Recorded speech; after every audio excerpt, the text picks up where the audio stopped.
about the Odyssey. What was your driving force behind it? Emma was my driving force behind it, so she could speak to that. Well. What's been your Odyssey in terms of fighting for your identity or your Hollywood career? Well, it's always been a battle. I mean, Hollywood is not the most accepting place. Odyssey is such a classic. Desecrating it like this upsets me to no end.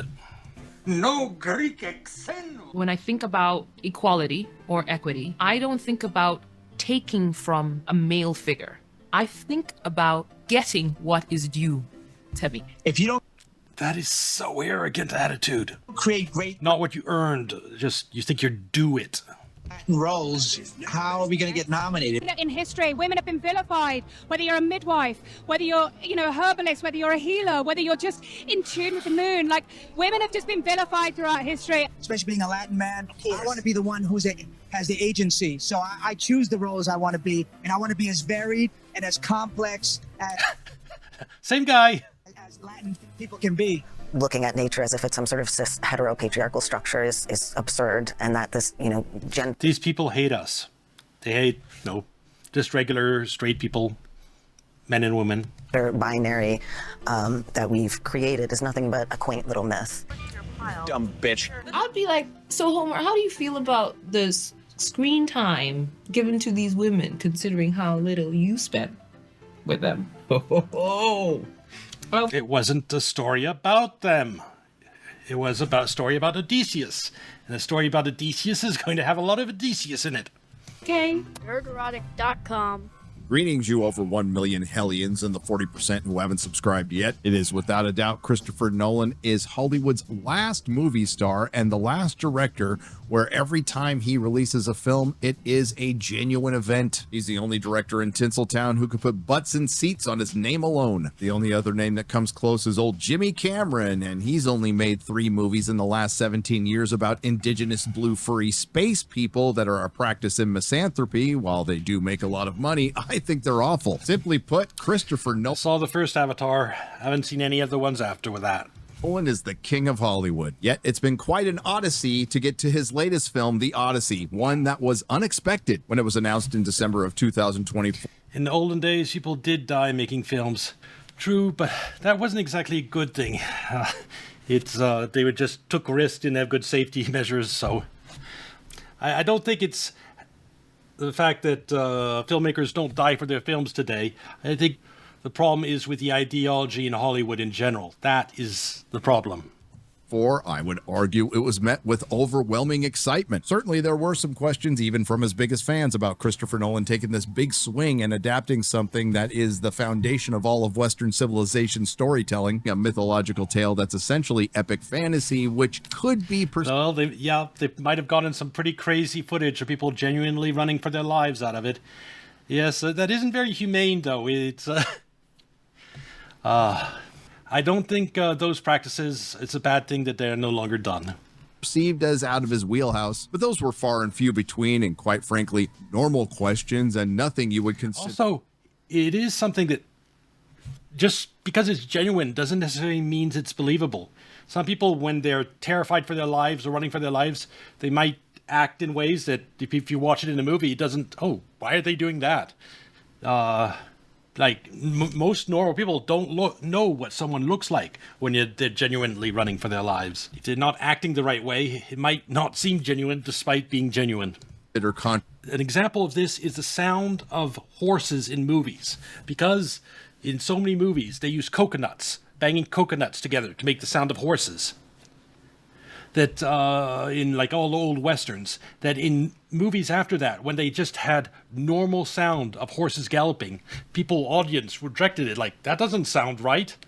It was genuine sound of horses running, but there's no coconut sound, so people didn't accept it. Controversial until a month later when the casting was announced. And when it was originally announced, nobody really knew who was playing who, but in particular, Travis Scott, Zendaya, Lupita Nyong'o, and Elliot Page. Raised more than a few eyebrows, but didn't hurt the excitement for the film, considering 70mm screens sold out a year in advance. All was quiet for a while until the red flags went up when we found out who was playing who, including Zendaya playing Athena and Lupita Nyong'o playing Helen of Troy, the the face that launched 1,000 ships. But the most controversial casting of them all is Elliot Page, who was rumored to play Achilles, which ended up not being true. Elliot Page ended up being cast as Sinon, a character who wasn't even in the Iliad or the Odyssey. As bad as that was, what E.T. jump scare. made things worse was the perceived association Christopher Nolan's The Odyssey had with Emily Wilson's feminist translation of Homer's work. And I would be remiss if I didn't mention our brothers and sisters who are history enthusiasts who were pointing out the inaccuracy of the armor and, I don't know, the Yes, they didn't have full plate armor back in ancient Greece. Viking ship that apparently identifies as a Greek ship. And then there's the overall Hollywood hypocrisy of an industry that is absolutely obsessed with identity, yet they ignored the identity of the country of origin of Homer's poem, Greece. Hypocrisy that was It's not only the country of origin, the setting is in Greece. Like Troy's, these are real places, like the Battle of Troy, Athens, Sparta. They were real places in Greece. It's definitely set in Greece. was best exemplified in two separate posts from Variety on X, the first one of which Moana creatives on working closely to honor Polynesian culture and traditions and why representation matters. Yet it appears that Variety completely forgot that just a month earlier, when people were genuinely asking why doesn't representation matter in Christopher Nolan's The Odyssey, they clap back with, these are just trolls who have a silly and wildly inaccurate argument. And just like that, The Odyssey dived headfirst into the culture war. There were criticisms from many, including Elon Musk, and the unthinkable happened. A Christopher Nolan film was ratioed on YouTube, leading many to believe that this film would be a flop based on... By the way, it might yet be a flop. The big opening box office opening so far is because of IMAX screens. And IMAX screens movies lose those to new movies coming out. Nolan's Odyssey is not going to keep all of them next weekend. And so it might have a huge drop. And it also means the amount of people going to see the Odyssey was less than two of the other movies that have come out this year. I forget which two. But because of a huge number of premium screens that were sold, tickets sold, it has a huge box office for the first weekend. But I don't think it will last. I think that it might break even, but it's not going to make bank. Everything they've seen from Hollywood over the last 10 years. Eventually, the corporate critics and influencers were allowed to see the film, and unsurprisingly, the corporate critics and influencers overwhelmingly love it. And once again, I'm going to have to differ with the corporate critics and make... Yes, it reminds me when Last of Us Part 2 got 9 out of 10 out of 10 from everywhere, with occasional 9 out of 10, despite that game being absolute trash in terms of storytelling. The Holy Grail was flawlessly accurate in all aspects. Agreed. Perfect movie. Unfortunately, most of the things I would boycott are things I wouldn't have paid for anyway. Well, in some cases that's true for me too, but there are things like The Last of Us Part 2. If that had been a good game with a good story, I would have 100% bought it. And I used to go see most MCU movies in theaters before Endgame. I never did, starting... last one I saw in theaters was Infinity War, and I went to see Spider-Man No Way Home, but I haven't seen any of the other Marvel movies in cinemas or at all.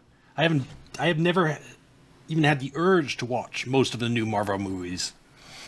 It's sad. And Star Wars, again, I watched all the prequels in cinema, but after Last Jedi, I haven't watched, I don't even remember what the name of the third one in the Disney installment is. It's so, I care so little now. Navigating nowhere. Hey, Navigating, how are you? Watching this movie, this video, and then we can move on to other things. And good to see you here. You're doing good? That's good. Good weekend? Spain won the World Cup. And I don't really care at all, but I'm just announcing it since it popped into my mind. Game for you after Choo Choo Charles? Okay, we can have a look at that. Yeah, I don't... Well, if it had been some other countries, maybe I would have cared. But Spain and Argentina, I have no connection at all to either of those countries. So, If you had Switzerland, Norway, France, United States, maybe some more. Norway, I said Norway, United States, France, Switzerland. Yeah, any of those, I might have cared a little bit. But none of those made it. However, it's 100 gigs, so you might need to install it off Steam. I've got a fast connection. Oh yeah, Where Winds Meet. I've heard about this. I've been thinking, considering playing it. It is also free to play, right? Yep. Yep. That might be a good game to play. I'll install it off streams. For now, I'm going to continue reacting to the Odyssey. Neurotic's video on the Odyssey. Oh, you've been getting into it. Cool, cool. How is the Final Fantasy VII going? Did you get distracted from that? Did you get to the big death yet? Have you reached big death? It's pretty far into the game, I know, because I stopped a little bit after that because I borrowed a disc from someone and Scoria ended, and I had to give the disc back, so I never got to finish the game. But it was, yeah, the part I played was really good. Yeah, okay. No, I'm at the Golden Saucer. Yes. They have that in Final Fantasy 14 too. That's the online Final Fantasy game. Take elements from all the other previous games. It's a fun place, Golden Saucer. Anyway, back to the Odyssey. Maybe most of humanity, because I was overwhelmingly whelmed with the Odyssey. I wish I could tell you that the questionable casting, considering how little they were in the film, didn't affect my suspension of disbelief, or the red flags from that questionable casting weren't a sign of a story that will deconstruct. No, any of the questionable casting always affects my disbelief, because I try to take the work seriously, and if there is a black person in ancient Greece, I'm like, how the fuck did that happen? Because if you're going to have, you have black and white people living together in the medieval settings, there should be brown people everywhere. They should be outnumbered by brown people, both the black and the white. Because it's weird to have extremes, black and white, living together in middle-age culture, and there's no interracial people at all? No offsprings of black and whites having... What's that? What's up with that? How did that happen? Yeah. It strikes me, it's horribly weird. The hero, or this film wasn't affected by modernity and influenced by Emily Wilson's translation. Christopher Nolan's The Odyssey is a mythological tale that has been grounded into dirt, and it turns out a lot of people's concerns were completely justified. I would call it bullet point plot. Now, maybe this is just me, but I was expecting a grand sweeping adventure that would be immersive and, hey, a little fun, because Nolan is capable. Apparently, they made Odysseus an idiot. In the original telling, he was the underlying through line of the Odyssey in the original thing was Odysseus was brilliant. He figured out the Trojan horse. He figures out tricks and to overcome all the impossible situations he's in. But his fatal flaw, his tragic flaw as a hero, is he's arrogant, and he keeps intentionally ticking off the gods. And if you're in ancient Greece and you're ticking off the gods, your life is going to be tough. They're going to fuck you over. They're going to send you to send your ship off to God knows where to encounter monsters, sorceresses, and all types of cyclops. Yeah, you're going to have a rough trip home from Troy if you piss off Poseidon. That is the original Odyssey. But in this one, Odysseus is just an idiot. And the gods aren't really real. They never really show the gods. It's all because of Odysseus gets into trouble because of his own stupid decisions, rather than him ticking off the gods, getting put into impossible situations, cleverly figuring his way out of that, ticking off the gods again. You know, that was dynamic to the original Odyssey. Very different. Completely different.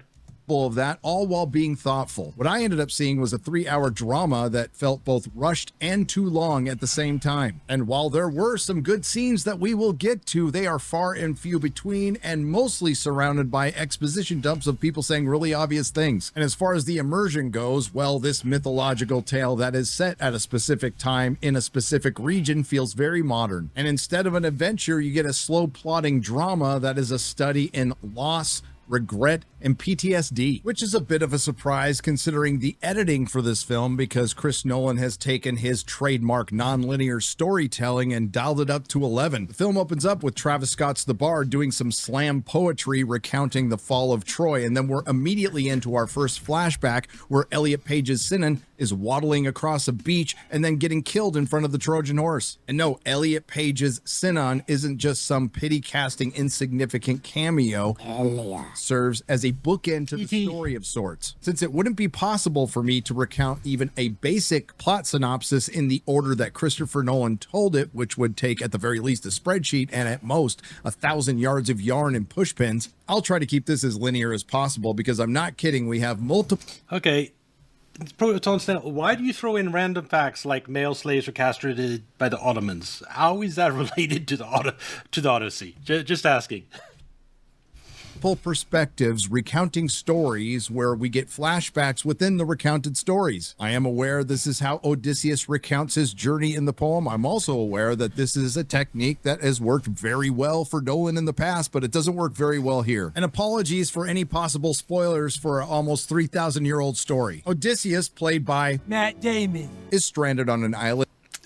The cutaways are insane. And tripping balls on the lotus flower with the mysterious nymph Calypso, played by a 60-year-old woman with plastic surgery. And unless you read Homer's Odyssey, Calypso will remain a mystery because they give absolutely no characterization or background on her. She's just woman on an island. While Odysseus struggles to remember his past, most of his kingdom of Ithaca believe him to be dead, and a gaggle of suitors led by Robert Pattinson's Antinous have invaded his palace and are drinking him out of house and home while trying to court his wife Penelope, played by Anne Hathaway. She has been stalling them for years and trying to protect her son Telemachus, played by Tom Holland, whose life is constantly in danger. And the only people in the kingdom that really believe Odysseus is still alive is Penelope, Telemachus, the swineherder Aeneas, played by the Colombian John Leguizamo, and Odysseus's dog Argus. Meanwhile, back on the island of Ogygia with Calypso, played by Charlize Theron, Odysseus, played by Matt Damon, starts to slowly recall his past after the 10-year war that led to the fall of Troy. Now, the Trojan horse and the sack of Troy loom like a shadow over the story and Odysseus. That's why Nolan made the decision to spread it throughout the film. And I was mostly okay with this until you get to the end and learn that it looms like a shadow over the film, because it's all about how it's interpreted, and we'll get to that. But after the sack, as Agamemnon...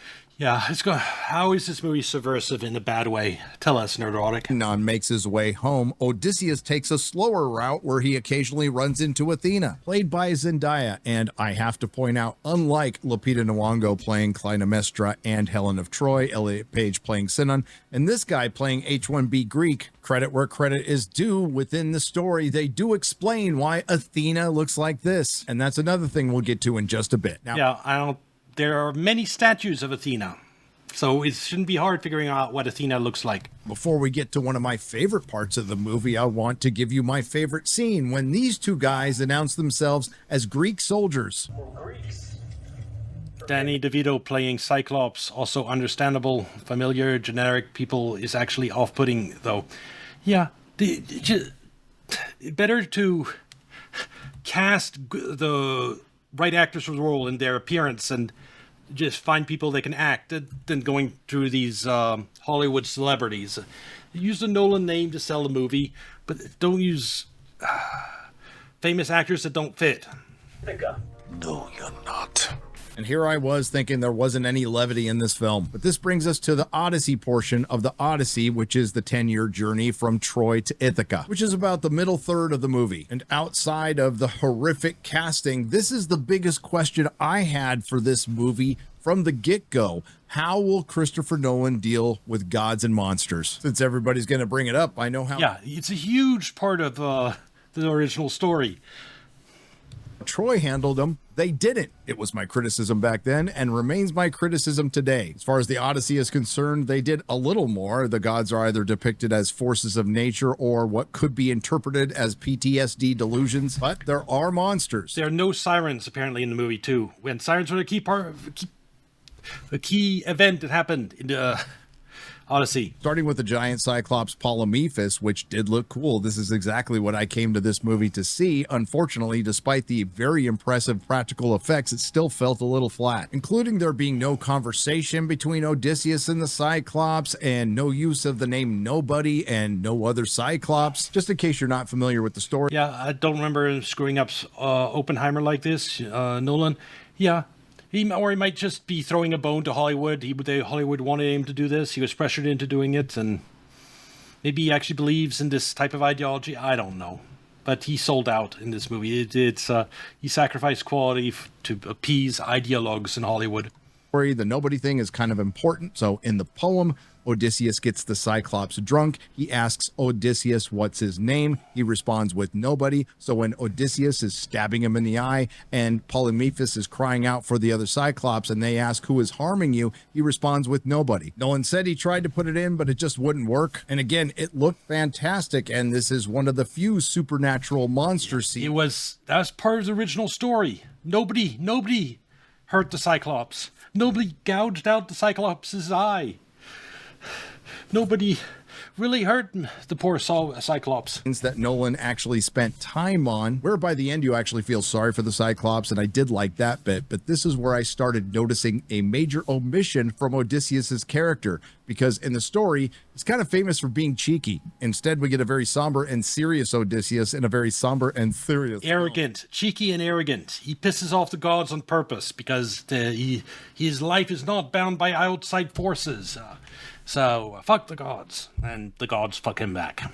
But now Odysseus and his crew are cursed to wander the sea for years because they harmed the son of Poseidon. Their next stop is not the floating island of Aeolia. That was left out with a lot of other stuff. No, it's the Lystragonians, the land of bloodthirsty cannibal giants. Now, we didn't necessarily see them being cannibals, and they weren't necessarily giants, but they were big and in steel-plated armor in the Bronze Age, but I don't have a problem with their look. It kind of reminds me of the lore of the remnants of a pre-Diluvian advanced civilization. I don't know if it was supposed to be funny, but it was, and it played out something like this.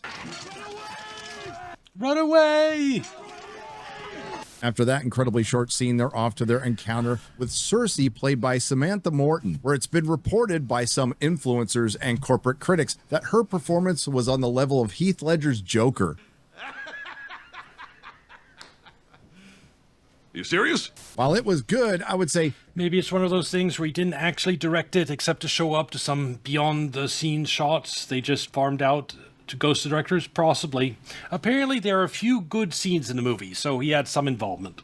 Pump the brakes on the overpraise. Now, every stop Odysseus and what's left of his crew makes is for provisions. This time, the crew is pissed off enough to tell Odysseus to stay back as they go up and talk to Circe. And as they walk up to her house, they see a lot of docile predators like lions and cheetahs in discarded armor. Nothing suspicious there, and this leads into what is my favorite moment and scene in the film, at least in the beginning. Circe feeds the crew, and they just start eating savagely, and then she eventually turns them all into pigs. It's both gruesome and cool. It is a genuine horror scene, and this is one of the few times in the film where the music actually fits. But as what happens a lot.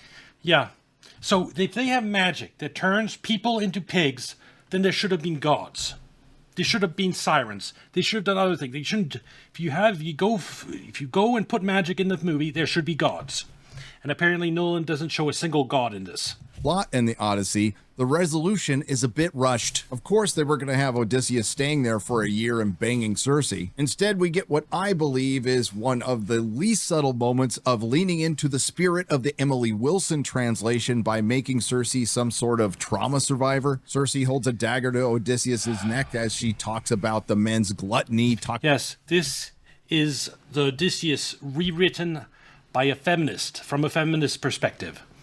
And that's what Nolan chose to use to adapt the Odyssey. toxicity and thirst for war, and in isolation, it would have been fine and matches what's in the poem. But you also have to consider that they radically changed the character of Cersei so they could really lean into what is a through line in the film: toxic masculinity. You know, the good old misunderstood female antagonist. Odysseus apologizes for his men's toxic masculinity and gets directions to Hades, where Odysseus once again runs into the shade of Page's Sinon. And this is where it becomes very hard to argue that this was simply just a brief and insignificant cameo and pity casting, or stunt casting as some would call it. Despite the 5+ minutes of screen time, Elliot Page's Sinon turns out to be a significant character. Elliot Page's Sinon confronts Odysseus about lying to him about being left behind to present the Trojan horse, not knowing that the Greek soldiers were in it. Odysseus tells Sinon he needed him to believe the lie for the deception. Elliot Page's Sinon also informs Odysseus that when he took the place of Robert Pattinson's Antinous,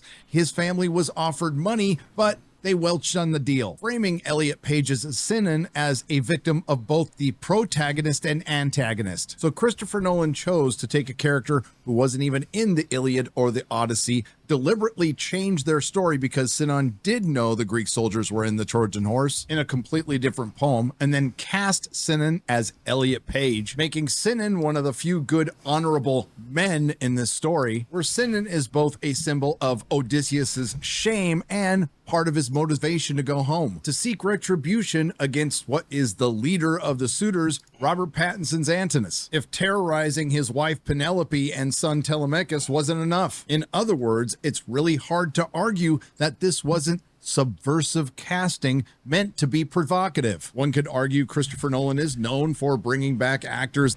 Yeah, it's rewriting the original story of the Odyssey, and to make this character that is problematic to be in the movie to begin with hugely important. It undermines everything that he likes, and I would argue that both things can be true, because you'll have a hard time convincing me that Elliot Page was cast on their acting prowess in a scene that dominated their time in the underworld, taking away screen time from the brilliant James Remar's Tiresias, the Blind Prophet, and we didn't get to see Odysseus interact with the shades of Achilles, Ajax, his mother, all of whom I would have much rather seen than seeing Sinon whine about being lied to. Now, when I originally heard about this scene, I suspected that Sinon might be playing a proxy for the Shade of Achilles, but in truth, Sinon is playing a proxy for Elpenor, another male character that Elliot Page was rumored to play. Odysseus does encounter the Shade of Agamemnon, who informs him that he was killed upon his return by the now twin sister of Helen of Troy, Clytemnestra, due to the fact that he did sacrifice their daughter for some favorable winds. And Agamemnon warns Odysseus to be careful upon his return home. And then, almost as if it's obligatory, Tiresias rattles off the rest of the prophecy, which is sailing past the Sirens, essentially having to sacrifice 6 men to Scylla, the 6-headed monster, rather than losing all of his men to the whirlpool Charybdis, and that the rest of them are going to die when they slaughter the cattle of the sun god Helios. And almost as if it's obligatory, that's pretty much how the scenes play out. You don't even see or hear the sirens, and when Odysseus... Yeah, the sirens aren't even in the movie. They're just skipped over. Odysseus insists on having himself tied to the mast. It's jarring because it's out of character for the Odysseus in Christopher Nolan's The Odyssey, who's never shown himself to be very cunning or curious. And instead of gaining insight like in the poem, instead the song tells him of basically all his broken dreams. And the most important, and one could argue the most subversive thing, the song tells Odysseus that he doesn't really want to go home, which directly contradicts Odysseus's entire motivation in the original poem. The Charybdis and Scylla scene... That is so subversive in a bad way. They tell Odysseus he doesn't want to go home. Was a complete letdown, particularly with Scylla, that looked awful, which I'm guessing might have had something to do with Christopher Nolan's aversion to CGI and his aversion to anything with imagination or wonder. Most, if not all, of these scenes were treated with, well, I guess we have to do this, so I'll do my best and we'll get it over with as quick as we can, which is exactly how it plays out when Odysseus... Maybe he's being forced to atone for making audiences care about white British men in Dunkirk. Possibly. Yeah, it'd be true, be fair, with the way Hollywood is, that is actually a viable theory. Odysseus' crew slaughters the cattle of the sun god Helios, and then they eventually die in a storm, and it all happens in about 10 minutes. And what's left out? The land of the Lotus Eaters, the floating island of Aeolia, the Phaeacians, and King Alcinous. Again, Calypso is just... Yeah, they're just cutting off key parts of the Odyssey. Yeah, who cares? A lady with plastic surgery on a beach with no mention of her being the daughter of Atlas. And on that note, there's no mention of Circe being the daughter of Helios, the sun god, and Perse, because there isn't any real gods in this story, and there's definitely no male. Yeah, there's no gods, but there's magic. That does not work. If you're going to have magic, have the gods. Gods. Now, they show the female deities while not really saying they're deities. We'll get to Zendaya's Athena in just a second. But as far as the male gods are concerned, I mean, Athena should be beautiful. And she should look like the statues. there's no Hermes. Poseidon is presented as a raging ocean. Zeus is thunder and lightning. And Zendaya's Athena, who may or may not be a goddess, spends most of the film shaking her head or scowling at Odysseus when she isn't shaming him. This brings us to the suitors, which is a large portion of the film and the one I found the most redundant. Now, it will be an opportunity for the actors to really choose some scenery, but the only person who really pulled that off was Robert Pattinson. Yeah, right there. Large portion Look, of white and black. the film and the one I found the most redundant. Now, it will be an opportunity for the act. There. Why black, white, why nothing between? Is this a place where black people only pair up with black people, white people only pair up with white people? There are never any mixed race people? What's with this demographic? To really choose some scenery, but the only person who really pulled that off was Robert Pattinson. Aside from Elliot Page and the very brief appearance of Travis Scott, nobody was terrible. Robert Pattinson was the best, playing essentially a mustache-twirling villain with Antinous. And surprisingly enough, I think John Leguizamo did a commendable job stealing a part from a Greek actor, playing Odysseus's pal and swineherder Aeneas. Tom Holland did a great job playing Tom Holland, and I particularly... Tom Holland plays Tom Holland very well. Like the scene when Spider-Man went to Sparta to meet the Punisher, who's married to Nakia from Black Panther. And yes, this is where we see Lupita Nyong'o playing Helen of Troy, who also plays her now twin sister, Clytemnestra. And while she is barely in the film, it is worth mentioning this is 100% stunt casting. They depict her as disfigured, insinuating that Frank Castle beat his wife. And I would be remiss if I didn't mention that John Bernthal plays a great John Bernthal in this. And in this scene where Telemachus travels to... This is making me absolutely not want to see this movie, ever. Sparta to learn about his father, Odysseus. Even if I'm on the plane, I won't bother watching it.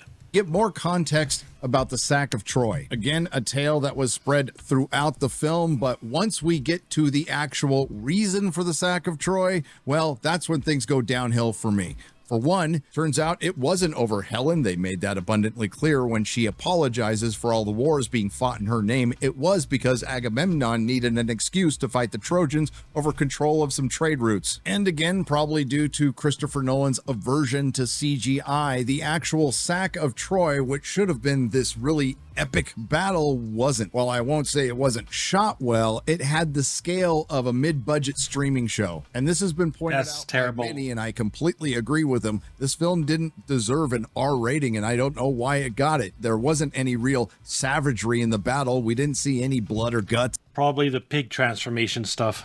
Outside of the Cyclops eating a dude, the Odyssey is pretty bloodless. But by the end of the sack of Troy, you see what this movie is. Now, certainly, it has a through line of toxic masculinity, and certainly it's got some questionable casting, but all of that could have been overcome with good storytelling. The only problem is, this is a story of deconstruction. This is a story of destroying the hero of Odyssey. Well, to be fair, Tom Holland was an okay Spider-Man. He was, because Tom Holland is Spider-Man.